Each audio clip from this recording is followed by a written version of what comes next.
Right guys, welcome back to the channel. Well, today's the day when we're going to put the clutch into the Triumph Stag. So let's see how this is going to go, messing about on the floor with the gearbox. Right, anyway, step number one, we're going to clean the flywheel off with some emery paper. Right guys, as you can see, you will need to get rid of all this shininess.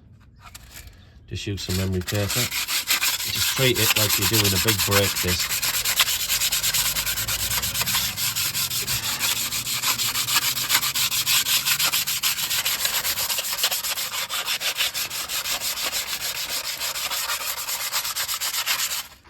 Right guys, if you haven't got a clutch alignment tool, just make your own. I'll show you what I mean. Nice tight fit.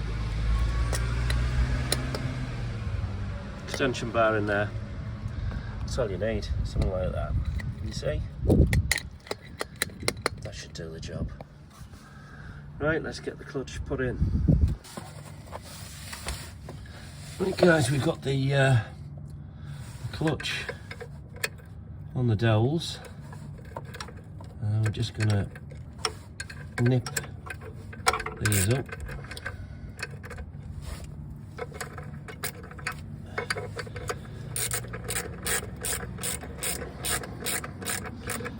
And then we'll have to make sure the alignment's bang on, because otherwise we'll never get the gearbox in.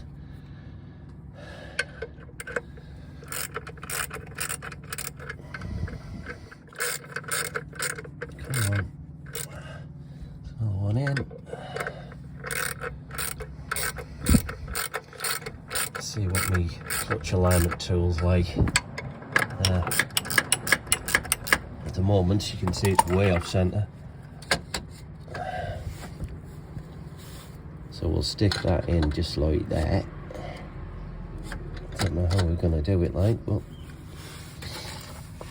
let's just clamp this down first. You do opposite when you're putting it in. Just take your time. Just till it nips, and then you try and align the clutch. It's been a while since I've done this. Work.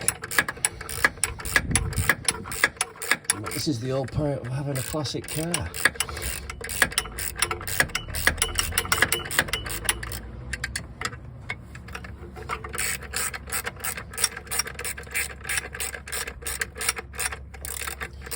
We just nip it down until that's getting there now.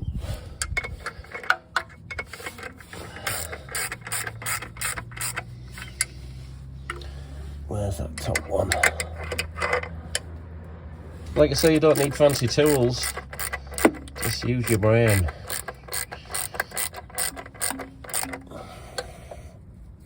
Right. Right guys, that was a bit awkward, but I managed to get it in. I tell you what's really, really tight. It's the top bell housing bolts. I'll just check it out now. Look at this. Try and get your fingers in there, guys. I'm having a bit of a ball ache with that, like. But I'm going to give it another go now.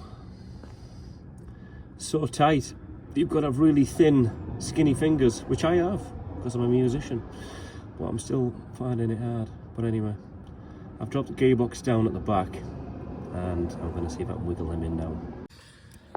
Right guys, managed to get them in.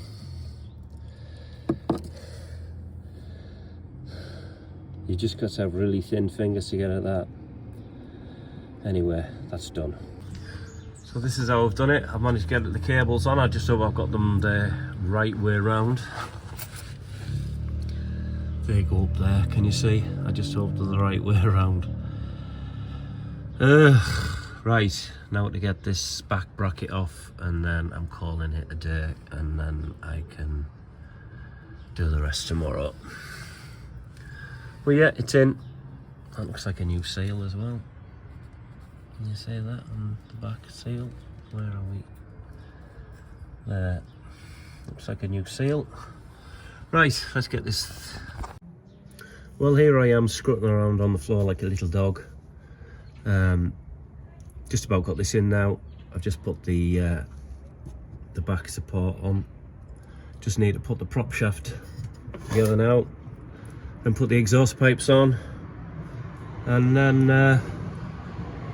we're just about there. And I'm going to build the engine back up. I'm going to put the radiator back in, put the distributor in, tune it all up. I'll do that tomorrow. But anyway, it is a bit of a ball ache like when you mess them out on the floor, but it is possible to do. You just need a bit of patience and a good strong jack. Be best if you had two people, otherwise it's getting out and then pumping on the jack, but I am on my own here, so that's what you've just got to do. But anyway, it is possible to do. Gearbox is in the Triumph Stag. And anyway, right, let's knock all this back together and take it for a test drive. Right guys, when we're filling it up with water, fill down this spout very, very slowly, and also in your radiator as well. But do that one first because the water pump is on the top of the engine. This is a badly designed car. Now it's prone to airlocks. Now if you do it this way, hopefully you won't get an airlock. Right, that's most of the Stag done. The gear's going okay. I've only done it on the ramp. But guess what? The slave cylinder, it just popped and the fluid went all over the place. So I'm going to get in touch with Rimmer Brothers and order a slave cylinder. So on that note, seeds above it all.